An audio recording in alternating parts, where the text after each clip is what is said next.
Sliding blocks. Here's our sketch. Block B,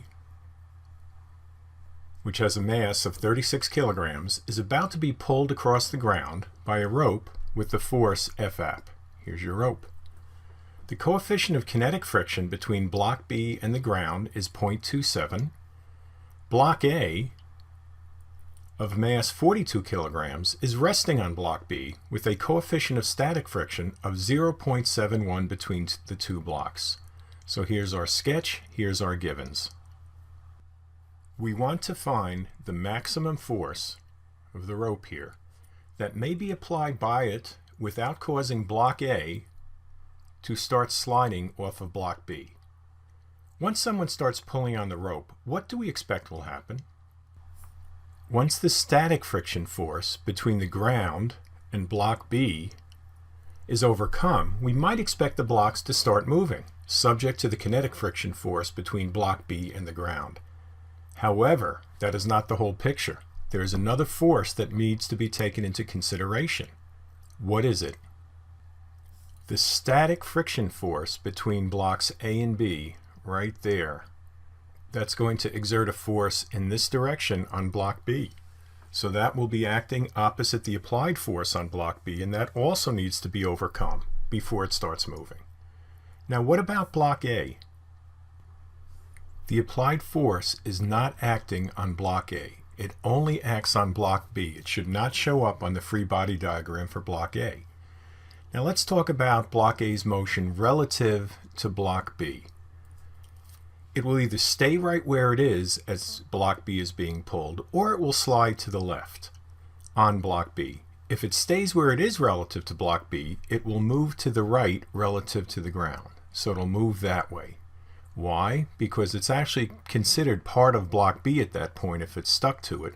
So as block B goes to the right, block A will go to the right. That also means block A is moving relative to the ground to the right. Now what if block A, and let's just erase these things here, starts sliding on block B? Okay, what does that mean? It's going to be going to that direction relative to block B. Well, a couple cases. It could stay stationary relative to the ground, right? If block B is pulled fast enough, block A just stays right where it is, so as it's moving relative to block B to the left, as that's going that way. But relative to the ground, if somebody's here, they just see block A staying in the same place. That's a trick you sometimes see with magicians where they'll pull out a tablecloth and all the plates and everything will just stay right where they were as the tablecloth moves away. If it just partially sticks, okay, so it's sliding a little bit, block A might still go to the right, just not as fast as block B is going.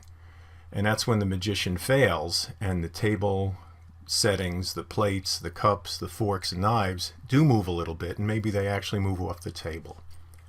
So, if block A is moving to the right relative to the ground, what force is making that happen? We've already said that it can't be this force right here. The static friction force acting between these two surfaces here, between blocks A and B, is what's causing block A to move to the right. Let's take two limiting cases to explain this. If the coefficient of static friction was 0 between the blocks, that implies a frictionless surface. When B is pulled to the right, block A would just stay where it is relative to the ground, and that would mean it's sliding to the left as block B is going to the right. Block B would see block A sliding to the left. There's no force pulling it to the right. If the coefficient were infinitely large, the coefficient of static friction, then it would just stick to block B and slide with it to the right relative to the ground with the same acceleration. We're looking for the value of the applied force where the acceleration it provides to the entire system here, this A and B stuck together, that is greater than the acceleration that the static friction force on block A can provide. That means B is going to accelerate by itself greater than block A is accelerating, so block A will start slipping on block B. When your applied force exceeds that static friction force, block A will slide to the left. And that will solve our problem which is find the maximum force that may be applied by the rope without causing block A to start sliding off of block B.